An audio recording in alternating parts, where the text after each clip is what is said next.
A church that thrives, that prospers, that is fruitful and impacts the world is a church that chooses love, to love each other. Jesus said in John 13, verse 34 and 35, he says, "A new commandment I give to you, that you love one another, as I have loved you, that you also love one another. By this, all will know that you are my disciples, if you have love for one another." This is a phrase, love one another, that God repeats over and over and over and over again. So what does it mean to love one another? Because this is an important part of the body. This is an important part of the health of the body and the influence of the body. So what does it mean to love one another? Well, the Greek word, and I'm sure you've heard it before, but the Greek word for love here in these verses and most of the time is the word agape.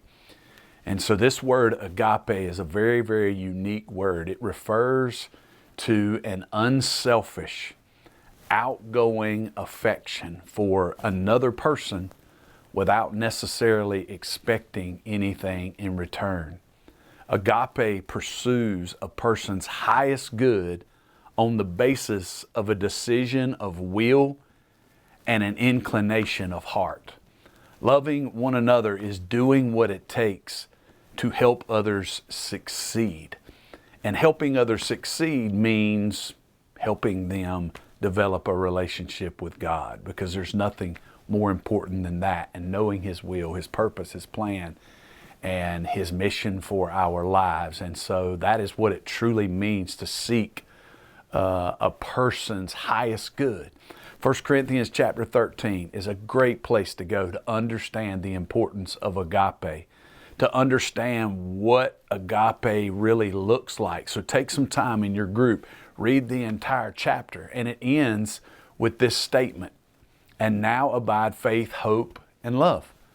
These three, but the greatest of these is love." And so take some time to read that. Going back to John 13, verse 34 and 35, Jesus said to love one another even as I have loved you. In other words, treat each other the same way that I've treated you. In that same chapter is the example of Him washing the feet of the disciples. In other words, He took the lowest position of the room and performed that one task, right? That would have been performed by the servant or the slave of the house. So He took that position and He did that. And He did it for men that who eventually in the days ahead would forsake Him. They would leave Him. They would forsake Him at the time that He needed them the most. And so if you want to see how it's done and what love looks like and what this action looks like, then carefully study the life of Jesus Christ. He also says in those same two verses, by love, all will know that you're mine. So love is that distinguishing mark and that link to Jesus. Agape sets Jesus' followers apart from the rest. It's interesting to know that that word agape is not used very often before Christ. It was not used very often BC in secular Greek. That's interesting to me, because Jesus brings this idea in and He fleshes it out in His own life of what true agape looks like. And so agape sets Jesus' followers apart from the rest. You see, all other belief systems are based on earning your salvation. Thus, you're always looking out for number one. And that's the beautiful thing about grace to me, is that grace sets us free to actually love and to care about somebody other than ourselves. And so let me also say that the Bible tells us that God is love.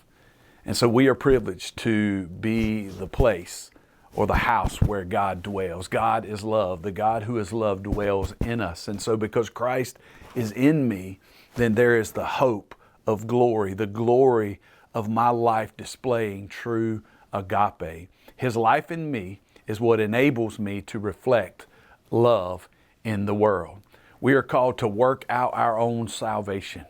We are called to work out what God is doing inside of us to cooperate Him. And so as He leads us to love, we simply make a decision to trust Him and cooperate and to allow His love to burst forth every day into the lives of other people.